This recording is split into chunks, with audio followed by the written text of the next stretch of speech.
The English word a border is already hidden in the name of the Border Collie, which refers to the border region, border country, between England and Scotland. In this region, the collie species has been used by local farmers for centuries to herd and drive flocks of sheep. The second part of the breed name refers to the herding dogs belonging to the collie category. The word collie means something like useful object, which is due to their function as herding dogs.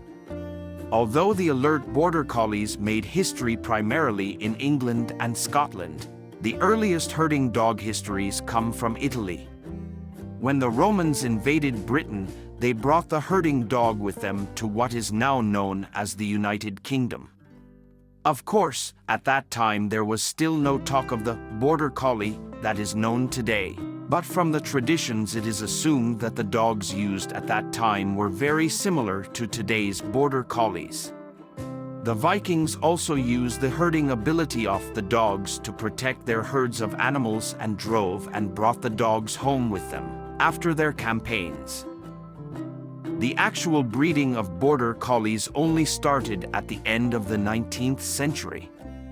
The well-known male Old Hemp is considered the progenitor of the herding dogs. He was born in 1893 and showed impressive herding skills from an early age at 12 months old. The male convinced with competitors in the so-called sheepdog trails and convinced with his herding and driving talent. For this reason, he was soon used as a stud dog and sired about 200 offspring. Many Border Collies of today's breeding lines go back to Old Hemp. The herding dog did not receive its current name until 1915. James Reed, then managing director of the International Sheepdog Society, ISDS, first used the name Border Collie. Back then, the pretty herding dogs were only judged on their driving and herding skills. A good hat quality was decisive and was evaluated at various sheepdog trails. It was only after FCI recognition in 1976 that the appearance of these intelligent dogs began to receive attention. The FCI officially recognized the Border Collie in September 1977, and the valid standard was published 10 years later. Temperament.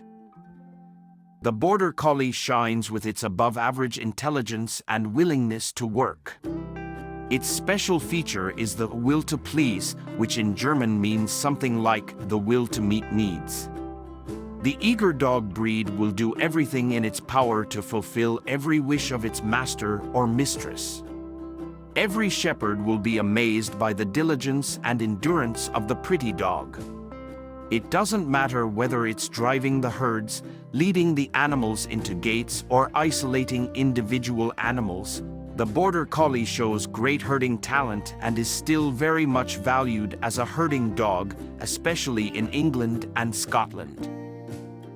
Apart from the fascinating herding and herding skills, Border Collies have a very intelligent, attentive, and friendly nature. However, the British are also very sensitive and need competent and reliable leadership. The dog's need for herding should also not be underestimated.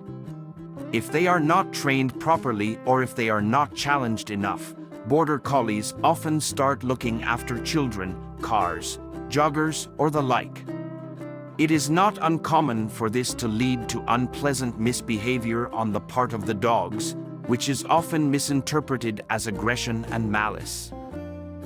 Diet of the Border Collie.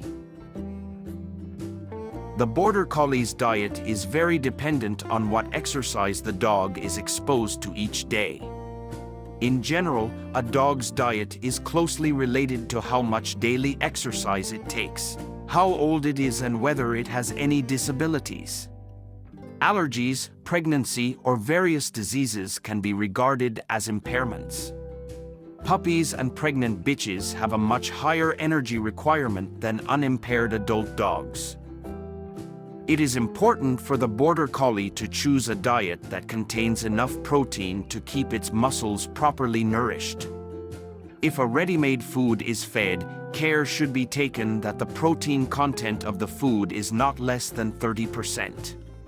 If the dog does not have any food allergies, it also makes sense to use a food that has whole grains, fruit, and vegetables added to it. If no ready-made food is fed, it is advisable to cook fresh and varied food for the dog. It is particularly important to cover all minerals and vitamins. Anyone who cooks or barfed for their darling should not forget to eat enough vegetables and fruit. It usually seems a bit unusual at first to feed the dog apples or bananas. But these foods also support the immune system and energy metabolism. Of course, it also depends a lot on what foods your dog prefers and what he likes. Care should be taken with raw carrots, chocolate, milk, or heavily spiced foods, as dogs do not tolerate these foods well, or they are even toxic to their bodies. Apart from a varied and nutritious diet, care should be taken to ensure that there is enough omega-3 and 6 in the feed. It makes sense instead of feeding meat to fish from time to time, but only in cooked form and not raw. Fish oil is also an excellent addition to a dog's balanced diet. Health, life expectancy, and common diseases. Healthy Border Collies generally live to be between 12 and 14 years of age. However, these pedigree dogs, like many of their relatives, are also affected by genetically inherited diseases. Like the Australian Shepherd, the herding dog often suffers from the so-called MDR1 defect. This defect causes a hypersensitivity reaction to various drugs. Also, the Brit is from the Collie eye anomaly, CEA for short, an inherited eye disease, and Janine ceroid lipofuscinosis, CL, a fatal metabolic disease. Border Collies can also inherit trapped neutrophil syndrome, TNS, a disease of the bone marrow. This disease causes a reduced release of white blood cells into the bloodstream. Breeders try to contain hereditary diseases through selection and various breeding strategies. Like the Australian Shepherd, a Border Collie from a Merle x Merle breed is also affected by defects such as frequent deafness or blindness. Dogs from this breed combination often suffer from blindness in one or both eyes. For this reason, it is forbidden in Germany to breed dogs from these crossbreeds. Breeding of this kind is classified as torture breeding and is therefore punishable. Unfortunately, there are always breeders who do not care about the well-being of the dogs and who still breed dogs from these crosses. In America, the discipline of this mating is allowed. There, dogs that have a defect are killed without exception. In France, too, it is possible to apply for such breeding to be permitted in some cases. Is the Border Collie right for me? The Border Collie is certainly not a dog for everyone, but once you fall in love with the elegant jocks, you probably won't look back. Of course, the herding dog needs a lot of exercise and long walks should not be uncommon, but it is a pleasure to watch the British at work. The above-average will to learn and the eager work ethic make the Border Collie a true genius among its peers. His agility when herding and his attentive nature make it special, especially for shepherds and farmers. Everyone should decide for themselves whether the Border Collie is ultimately a good choice. Athleticism, readiness for time-consuming training, and enough experience in dog ownership are prerequisites. Let us know in the comments below so we can continue being proud of this breed walking among us. Thanks for watching the video. If you like this video, please subscribe to our YouTube channel for more videos.